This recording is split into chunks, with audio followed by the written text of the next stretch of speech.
Bigfoot of the Blues by Vance Orchard. Preface. Can you define reality? Responding to skeptics of the Bigfoot story seems to go hand in hand with telling about the subject. It becomes a stickier matter when you try to tell a skeptic that you have just witnessed a Bigfoot. To what is the skeptic responding? Is he grasping at a piece of the sinking raft for something solid in order that his own world of reality be reserved? Or, as several have pointed out to me, does he attempt to refute the Bigfoot matter because he really knows nothing about the subject, so can speak of it with the most authority?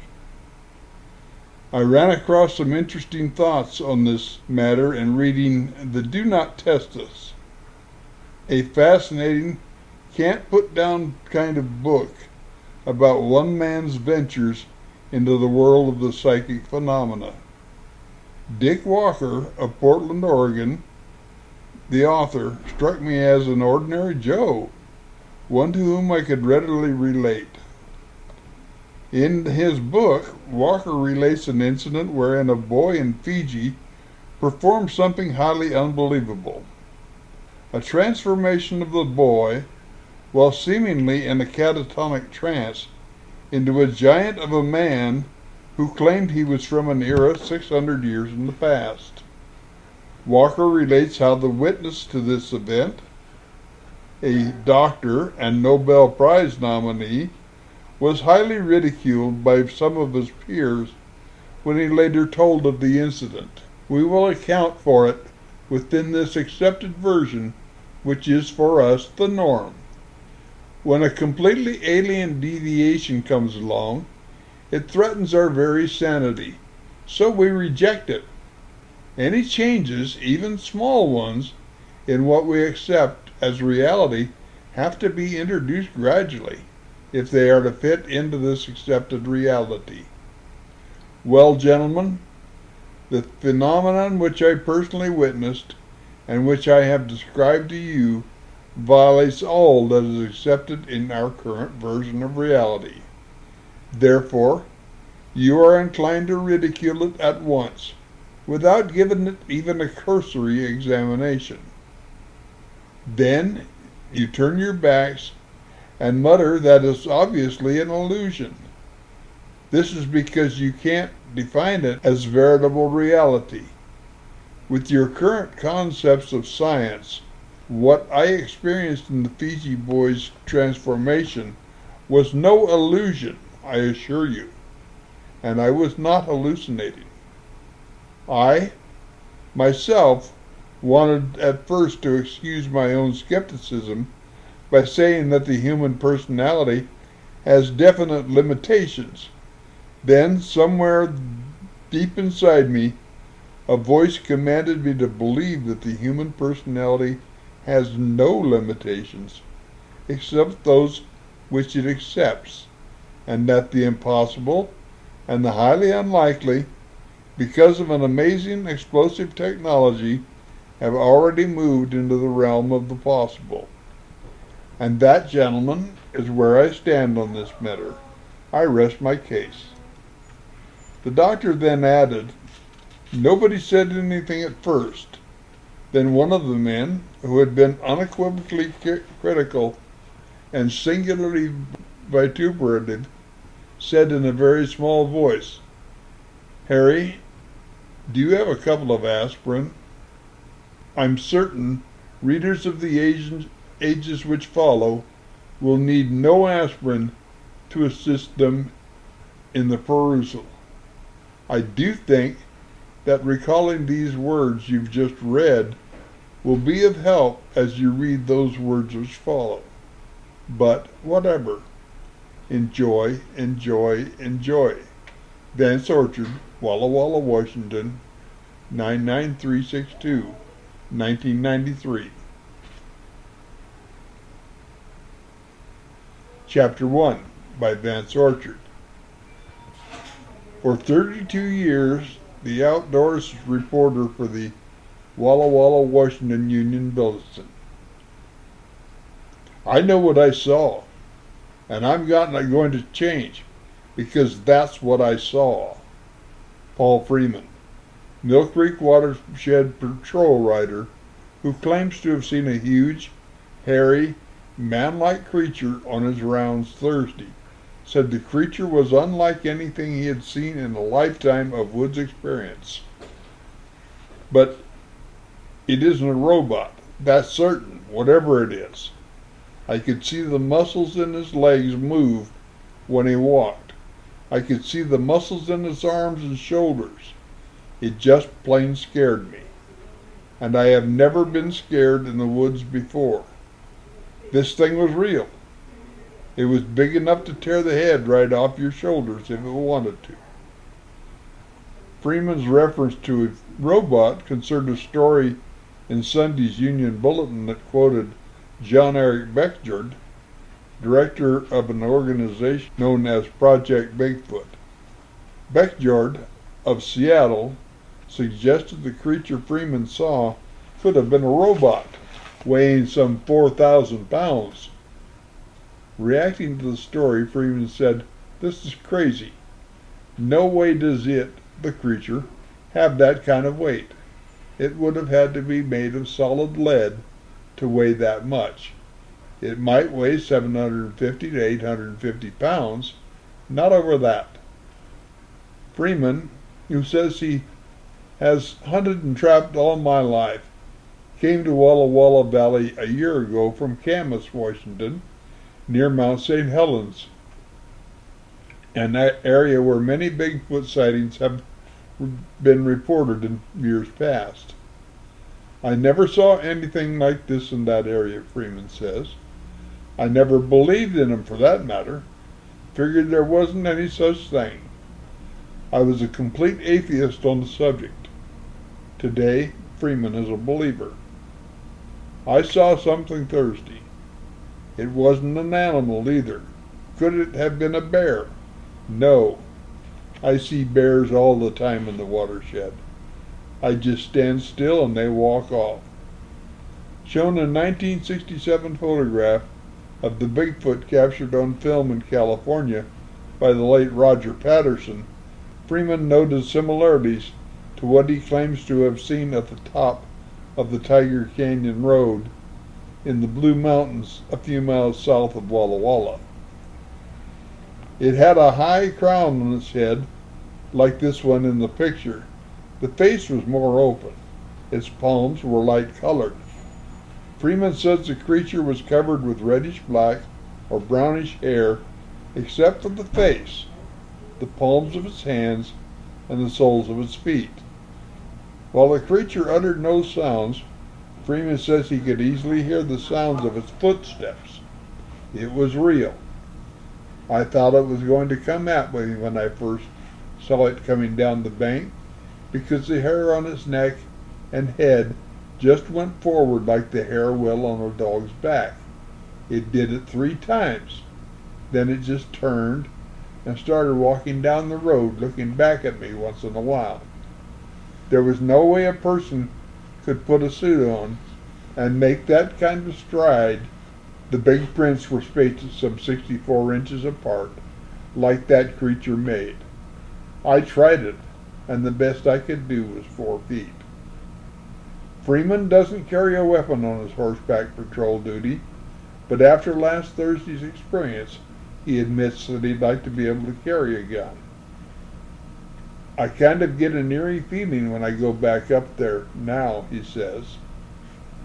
Would he have used a gun when he encountered the creature last Thursday morning? "If I had a gun with me at the time it stopped and rifled its hair at me 2 or 3 times, Freeman says, I'd probably have shot it. But after it turned and started walking away from me, I wouldn't have. I could tell right then it wasn't going to harm me. It just wanted to get away." First reports of the creature were that it was about 9 feet tall. Freeman now says he doesn't think it was that big. But it was taller than the 8-foot ceiling here.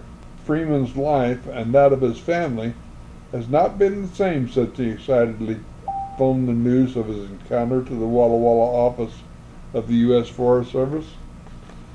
People have been calling me up at home, and the phone is unlisted, and telling me I'm crazy, and even calling my kids names, and so forth. Gary Flanick, Walla Walla District Ranger for the Umatilla National Forest, said the Forest Service office here has been completely inundated.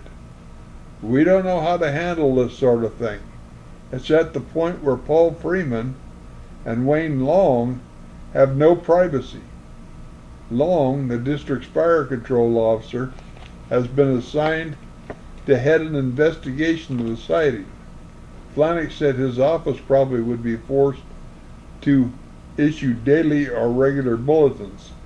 We aren't getting much done around here except this. Freeman says he wishes he had carried a camera at the time of the encounter. I'm going to get one now. But the watershed writer isn't sure he'll ever see the creature again.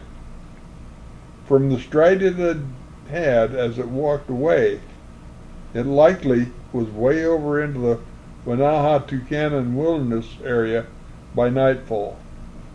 It was just walking at a fast pace. About every third step, it would look back over its shoulder at me. I could see it real good. It was a big creature. This page 1 article under my byline appeared in the Walla Walla Union Bulletin, June 15, 1982, from an interview with Paul Freeman at the Walla Walla Ranger office of the Umatilla National Forest, Monday morning following the June 10, 1982 sighting by Freeman.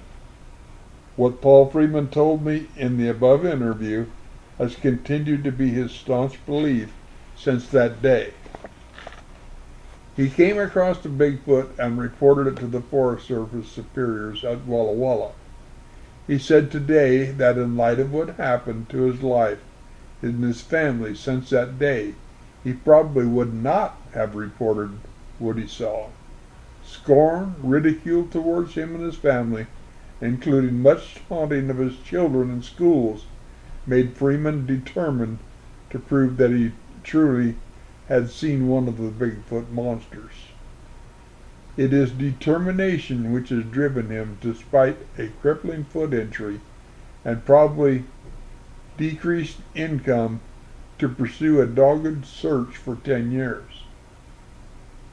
It was a search he made with a high-powered rifle cradled on an arm at first, convinced that only bringing in a dead or alive specimen would get the job done. He has since done an about-face, and for the past few years he takes along only a TV camcorder. To tell the story of this man's search is part of the reason I have put together this, my first attempt at an electronic book, The Bigfoot of the Blues. It is at once the story of the creature reported so many times by so many here and elsewhere in the Northwest. It is a highly interesting and intriguing subject. Testimony to that is the time given it on such television shows as Unsolved Mysteries and the popular family movie Harry and the Hendersons. My story will have as its primary scope, however, the fascinating account of what may be the most popular haven for this elusive creature, the Walla Walla section of the Blue Mountains of Oregon and Washington. For here has been found ample evidence of there being not one Bigfoot, but several. And while the sighting of Paul Freeman in 1982 gave this area nationwide exposure, this was not the first sighting of Bigfoot. His huge footprints and handprints and other evidence of an unusual animal. It was not the first sighting in the Walla Walla Blues, not by a long shot. We have accounts of close encounters back to 1900 in the area. And Indian lore of the region tells of an animal's presence for hundreds of years before that. We have accounts of the creature which offer the theory of a connection with UFOs. There are even beliefs and experiences which go beyond that. Turning to the material, mostly in the form of newspaper clippings I have saved over the years of my own stories or those of other reporters, as well as interviews with persons involved, I will bring you this most fascinating story of the Bigfoot saga, while my Bigfoot report goes beyond the Blue Mountains and in 1982 Freeman sighting. It was that sighting in the Blues that was the springboard for my story. I will describe what transpired that summer of '82 and the opening months of the 10-year search begun that year by Paul Freeman. The full story, to registered buyers, will detail the fascinating sightings of tracks and Bigfoots in the latter years of the 1982 to 1992 decade. But first, allow me to digress in order that you may better understand the terrain, get the lay of the land, so to speak, and meet the people who have been so involved since and before 1982. First, the lay of the land. Where in the world is Walla Walla and the Blue Mountains? Walla Walla, a city of 26,000, got its start with the end of the 1855 to 1858 Indian Wars of Old Oregon Territory, then boomed as a frontier supply town for the gold fields of Idaho, Oregon, and Montana from 1860 to 1880.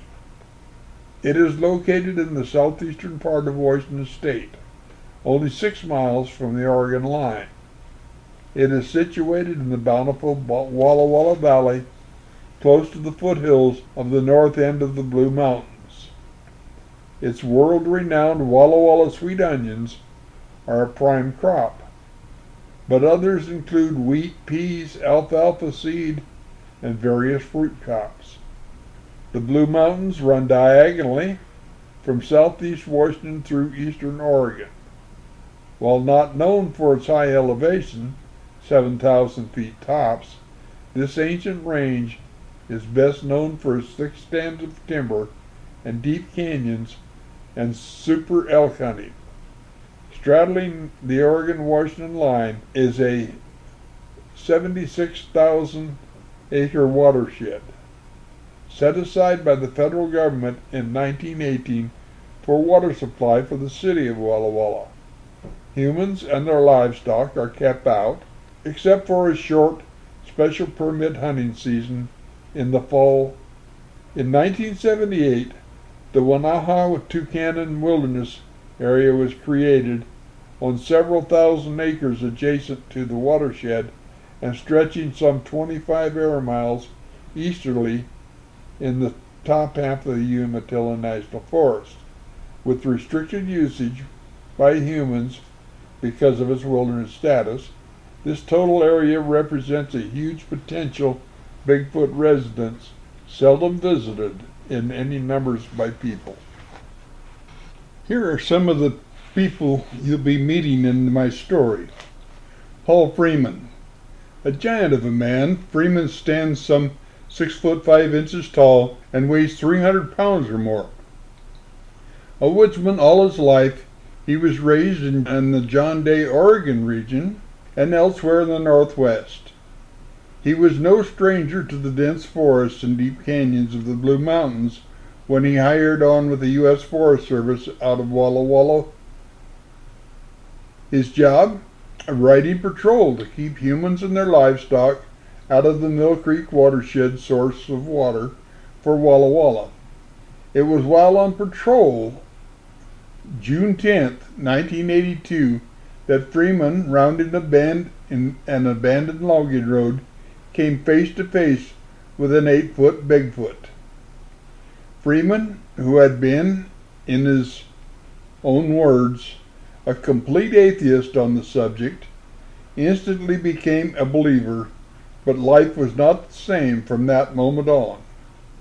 Our story will unravel much of that in the pages to follow.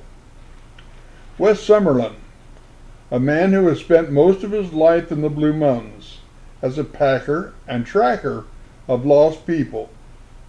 Wes also spent his youth on an Indian reservation where he was taught the ancient tracking and survival secrets of his kin. He and his brother, Swede Summerlin, are both part Indian, and each has spent many years trapping and tracking wildlife and mankind in the blues. Swede, too, has a role in the story ahead. Grover Krantz, professor of anthropology, Washington State University, Pullman, Washington.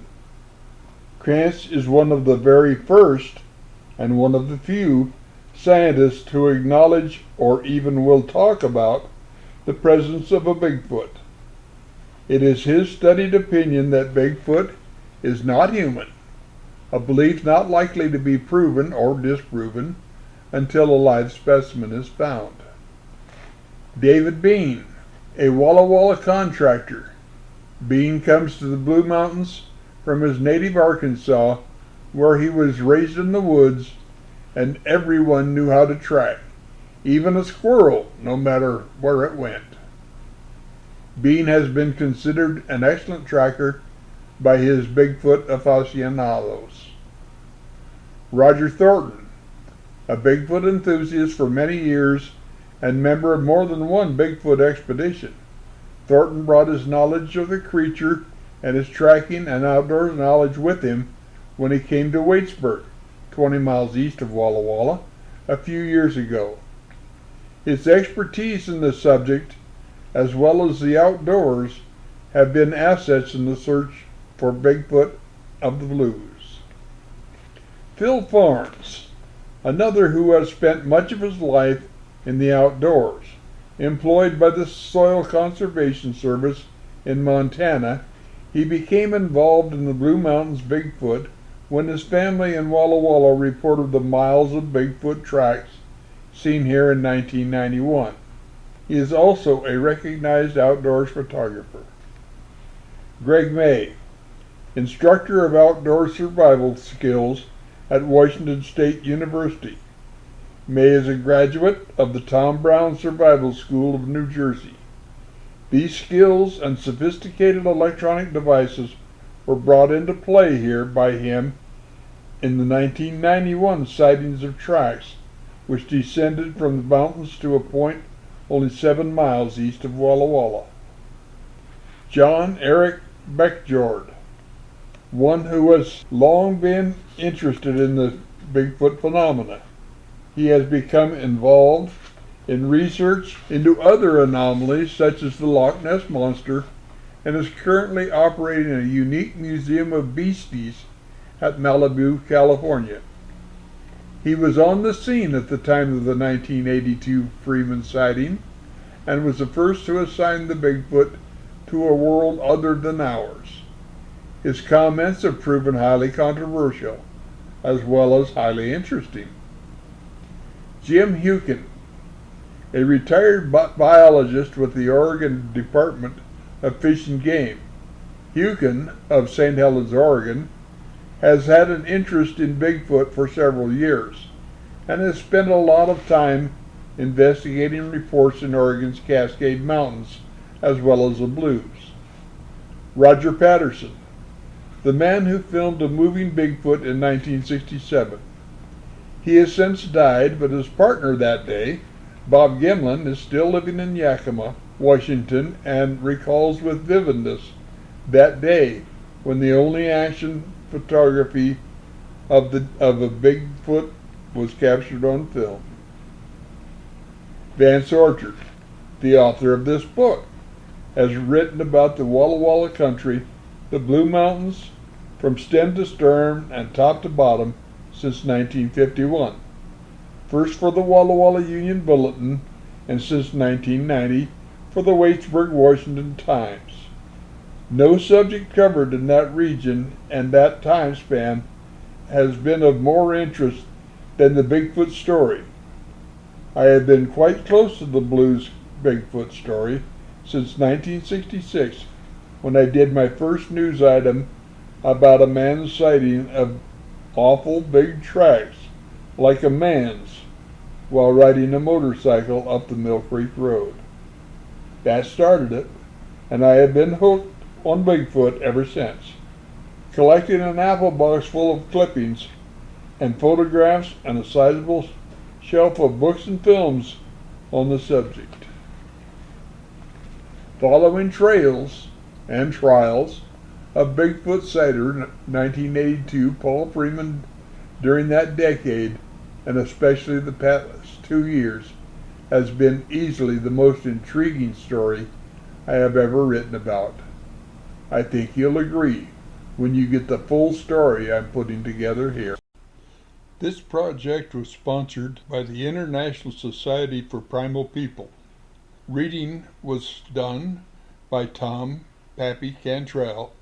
Chapter 2 will be available within approximately 1 week. Thank you for listening.